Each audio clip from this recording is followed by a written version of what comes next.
The following is a presentation of Apologetics Press.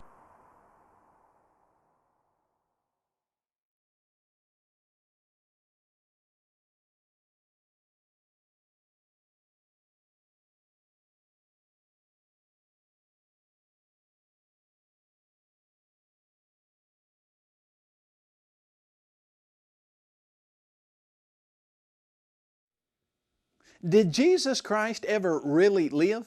That's a question that many are wondering, many are asking. Have you ever wondered if you can prove that Jesus Christ was a historical person? There are some today who would tell us that we cannot prove that Jesus Christ was a historical person. There are some who would tell us that there is not enough proof to even put Jesus on the earth. We're not even sure He ever lived here. He could be just a legendary, mythical figment of the Christian's imagination. Just this week, I received an email from a person who suggested to us that Jesus never lived. In fact, he said in a very belligerent way, he said there is no proof for Jesus' life. Let me read you just a few little excerpts from that email that he sent. We'll call him Jay. Jay said, "The real truth is, you or no one else can prove there ever was a Jesus as described in the New Testament. All you have is blind faith and zero proof. Blind faith has made Christianity believe the Jesus nonsense. There is zero proof of a historical Jesus. Why keep lying that there is?" Jay would say that there is no proof that Jesus ever even lived and that we should just stop lying like we have proof for that. Other people agree with what Jay has said. In about 1970, a man by the name of John Allegro wrote a book called The Sacred Mushroom. In that book, he suggested that Jesus never really lived probably and that His life was a figment of the Christian imagination. In 1992, a man by the name of Dan Barker, a denominational preacher turned atheist, wrote a book called Losing Faith in Faith. And in that book, Dan Barker said this. He said, "The gospel stories are no more historic than the Genesis creation accounts are scientific. It is rational to conclude that the New Testament Jesus is a myth." Dan Barker would say that Jesus is a myth. A lady by the name of Judith Hayes wrote a book, In God We Trust, But Which One? And in that particular book, she made the following statement. She said, "Just whether or not Jesus was an actual historical figure is the subject of much scholarly debate. He may have existed, and then again, He may not have." Is it the case that there's not enough evidence to prove that Jesus Christ existed? In an email, I have a man who says that there's not enough proof. In several books, Dan Barker, Judith Hayes, John Allegro, they say, well, there's not enough proof. There is a website that is for a movie called The Beast. And this movie is supposed to suggest to us that there never was a Jesus Christ.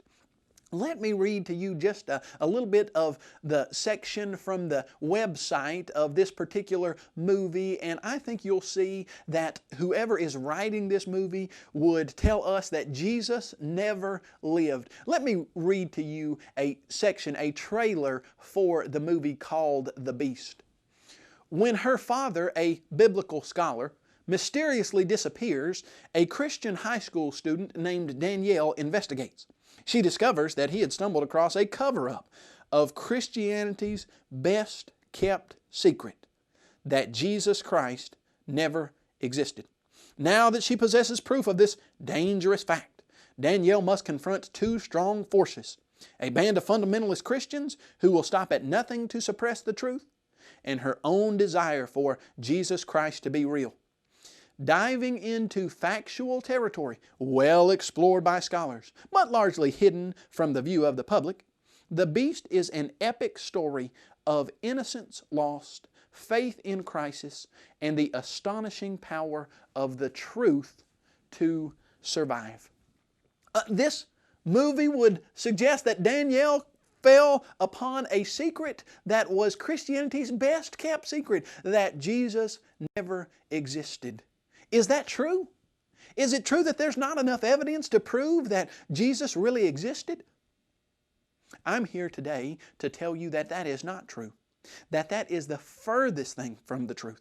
Look what people like those who are writing the movie The Beast are trying to suggest, that scholars have delved into this information and it's well explored by scholars. But the public, well, the public just doesn't know all of this information that we know, we scholars know, according to these writers. And if the public knew that, they might well understand that Jesus never really existed. Is that true? Is it true that the scholars don't accept the life of Jesus, but the uninformed public, that's why they accept it, because they don't have the information of the scholars? No. No, that is not true.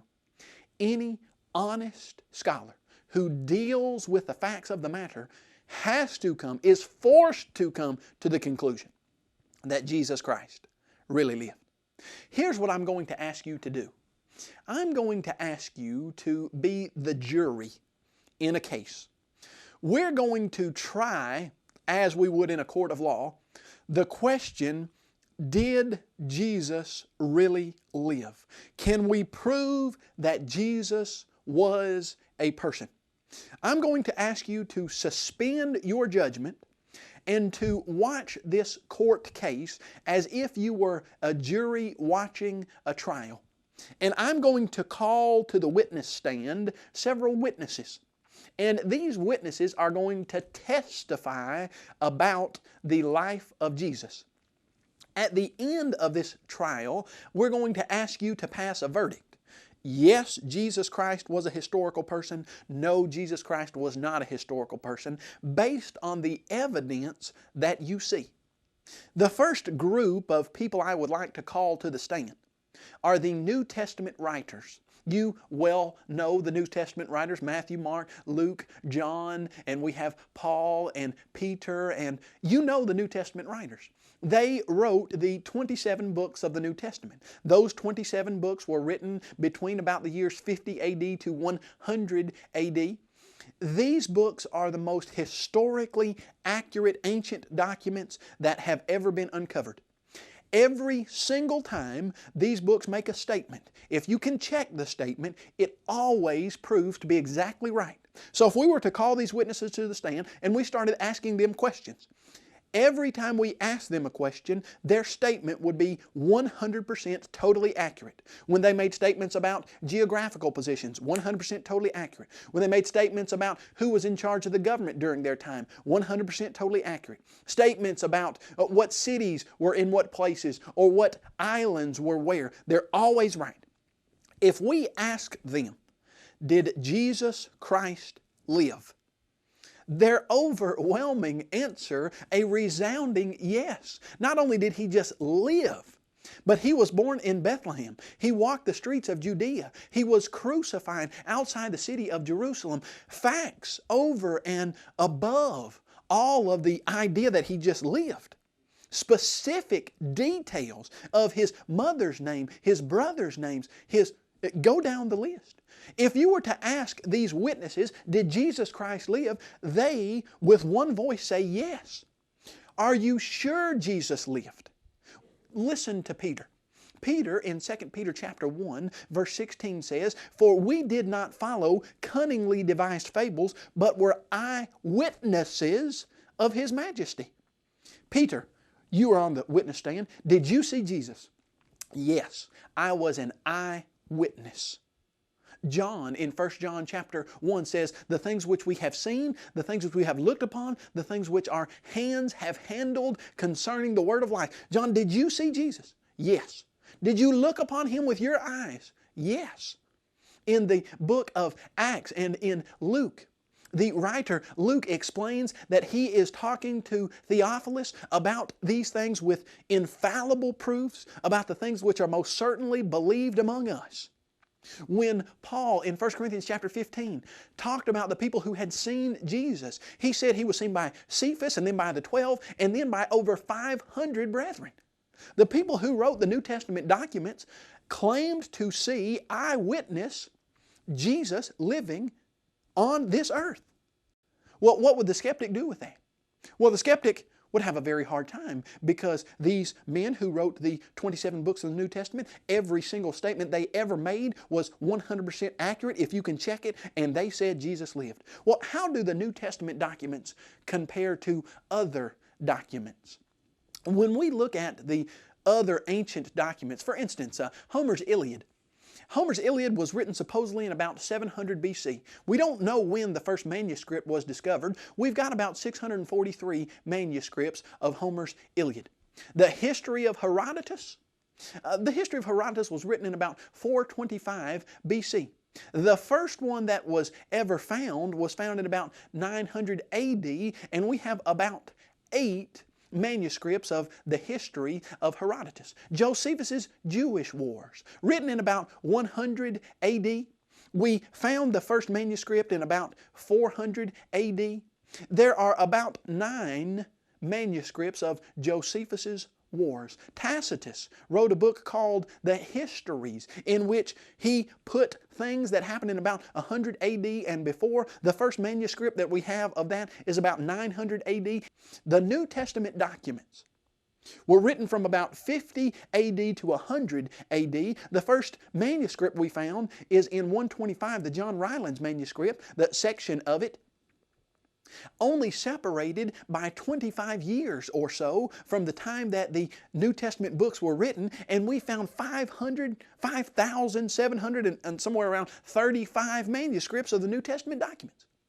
If you were to ask any honest historian what is the most historically accurate, well-documented set of books in the world, every historian would have to admit the New Testament documents. Now, suppose I stand up here and I quote to you 1 Peter chapter 3, verse 21. There's also an antitype which now saves us, namely baptism, not the removal of the filth of the flesh, but the answer of a good conscience toward God through the resurrection of Jesus Christ from the dead. Suppose I quote that. What does that mean about 1 Peter 3:21? Well, kind of a vague question, but it means that 1 Peter 3:21 was written before I quoted that scripture to you, doesn't it? Well, we have several early preachers, non-inspired preachers, who quoted the New Testament documents extensively. In fact, scholars suggest to us that they quoted them so extensively that if we didn't have a single manuscript of the New Testament, the quotes from these early church preachers, also sometimes called early church fathers, the quotes would be enough to give us the entire text of the New Testament. Let me go through some of those with you. Look at some of these early preachers. We have Clement of Rome, who lived from about AD 30 to 100. Ignatius, who lived from about AD 70 to 110. Polycarp, from about AD 70 to 156. Justin Martyr, 100 to 165 AD. Irenaeus, 130 to 202 AD. These men quoted the New Testament scriptures, so you know that the scriptures had to be written before they quoted them. Another interesting point here. The skeptic often says, well, there are contradictions in the biblical text. Matthew contradicts Mark, and Mark contradicts Luke. Now, we've dealt with that. But in that accusation, the skeptic is admitting that those books did not copy one another, that those writers are different, independent writers and witnesses of the ideas that are written in those books. So if we have independent witnesses, we're not calling one book the Bible. We're calling Matthew by himself, he testifies. Mark by himself, he testifies. Peter by himself, he testifies. John, Luke, go down the list. They're testifying individually. So you're not having one witness come here. You're having an abundance of New Testament witnesses stand before you and all admit that Jesus Christ was a real person. Let's call someone else to the stand. A man by the name of Josephus. Josephus was a Jewish writer who recorded Jewish history. 2 times in Josephus's writings, he documented the life of Jesus Christ.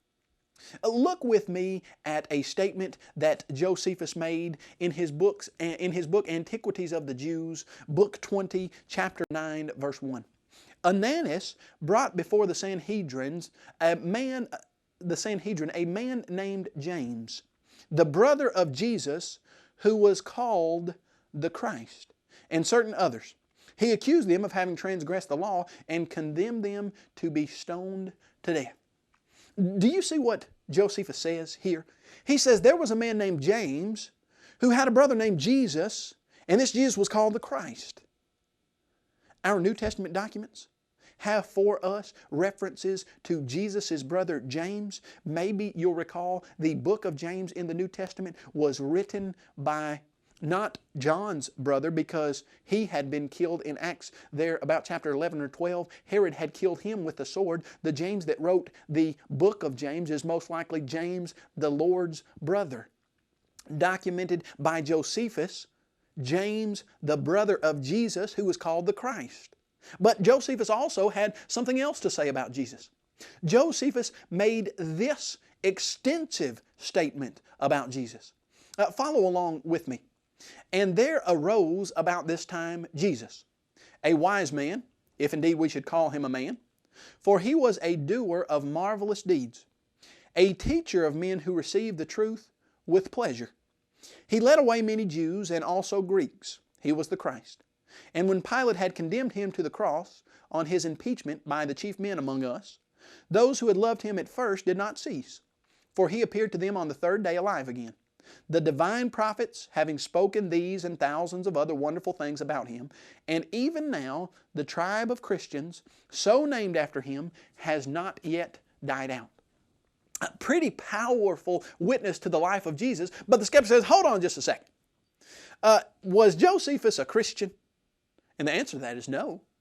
Well, how in the world would Josephus have written all these things about Christ, if indeed we should call him a man, a doer of marvelous deeds, the prophets having written these and other wonderful things about him? Those are things a Christian would put in.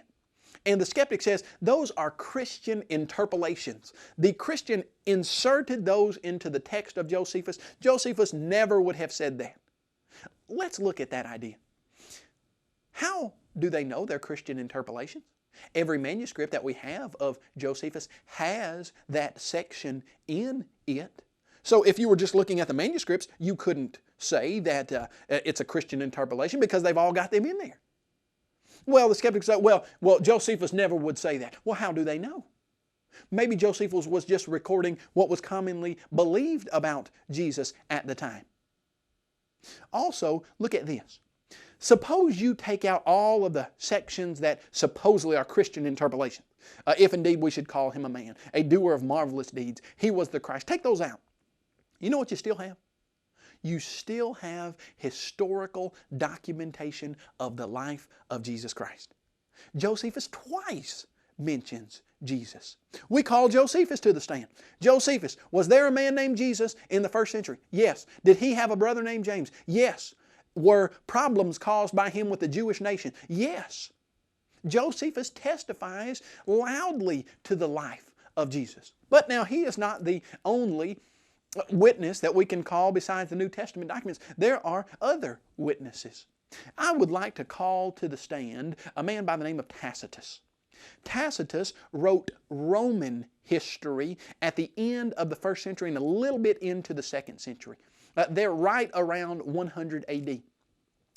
In his Roman history that he wrote about a man named Nero. Nero was one of the most vile individuals that I have ever read about. Nero allegedly had an incestuous relationship with his mother and then subsequently had her killed. Nero had married a 13-year-old boy and had a huge wedding ceremony. Nero was a vile creature. He is the one that people suggest martyred Peter and Paul from everything that we can tell. Nero was a villain in the realest sense of the word. But Nero decided he wanted to rebuild Rome. And so to rebuild Rome, he would have to destroy Rome. And he decided he would just set Rome on fire. And that's what he did. He sent his servants out and they torched several of the sections of Rome. I think he burned down over 50 or 75% of the entire city of Rome. And that was in about 64 AD. And the rumors started spreading that Nero had burned Rome. And Nero was catching quite a bit of flack for that, so he devised a way to blame this on the Christians. And he said those Christians are the ones who are really responsible for the burning of Rome. Now, the Romans were already skeptical of the Christians anyway. The Romans said that the Christians were atheists, which is ironic, but the Christians were against their gods, against theist gods. The Christians were against the Roman gods. Not only that, the Romans rumored that the Christians married their brothers, since they would call each other brother or sister so-and-so, because they were all brothers or sisters in Christ. So they said these Christians are incestuous. Not only that, they said the Christians are cannibals. The Christians meet on the first day of the week and they eat someone's flesh and drink someone's blood. They're cannibals. And so the Christians were an easy target, and Nero said the Christians had burned Rome and started persecuting the Christians. But I want you to read with me the section from Tacitus that describes this situation.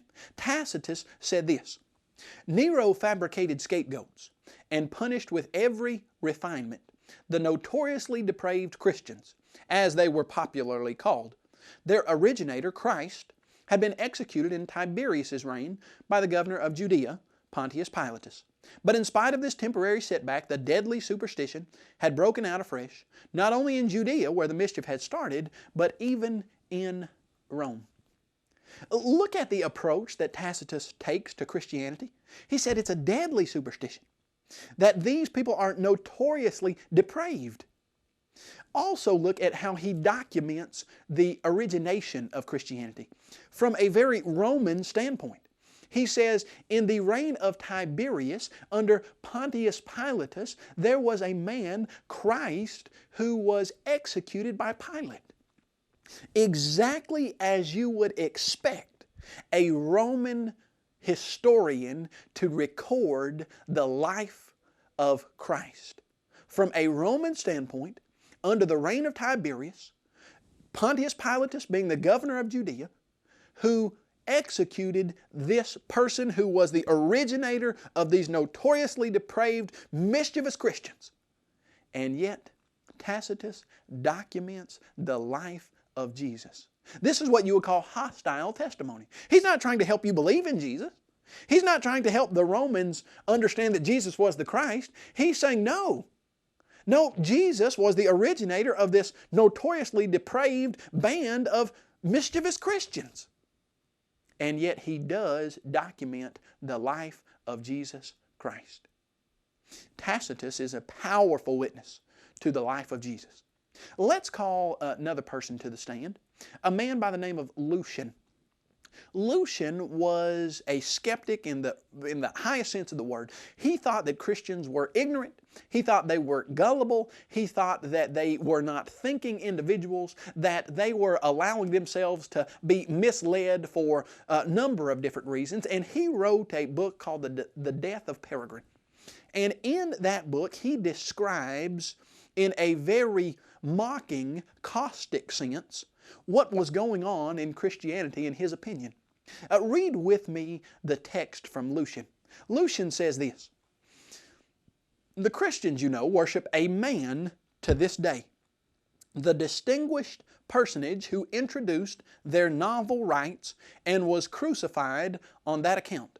You see, these misguided creatures start with a general conviction that they are immortal for all time, which explains the contempt of death and voluntary self-devotion which are so common among them. And then it was impressed on them by their original lawgiver that they are all brothers from the moment that they are converted and deny the gods of Greece and worship the crucified sage and live after his laws. Do you see what Lucian says? These people worship a man. Wait just a second. Most people worship a god. Most people worship the sun god or the moon god or a half man, half wolf, or like the Egyptians, half man, half something else. They don't worship just a man many times. No, sometimes these Christians worship just a man. A man who was a crucified sage. An individual who lived on this earth. Now, of course, we well understand that that man was God in the flesh and he was so much more than a man, but Lucian recognized his humanity when he said the Christians worship a man. Is the life of Jesus Christ historically viable? Historically provable? I need you to understand this, and I need you to understand it very well. There is not a better documented historical life than the life of Jesus Christ. If you throw out the evidence for the life of Jesus, then you might as well throw out everything that anyone has ever known historically and throw your hands up in the air and admit that you can't know anything because the evidence for the life of Jesus is overwhelming. What year is it? It's the year 2007 A.D. Anno Domini, in the year of our Lord. We date all time around the life of Jesus Christ. Is it true that there's not enough historical evidence to prove the life of Jesus? That is as false of a statement as there ever was. That which we have seen, John said, which we have looked upon, which our hands have handled concerning the Word of life. Peter said, we do not follow cunningly devised fables, but were eyewitnesses of His majesty. Jesus Christ was a historical person. This has been a presentation of Apologetics Press, an organization dedicated to the defense of New Testament Christianity. Visit us on the web at apologeticspress.org or call 800-234-8558.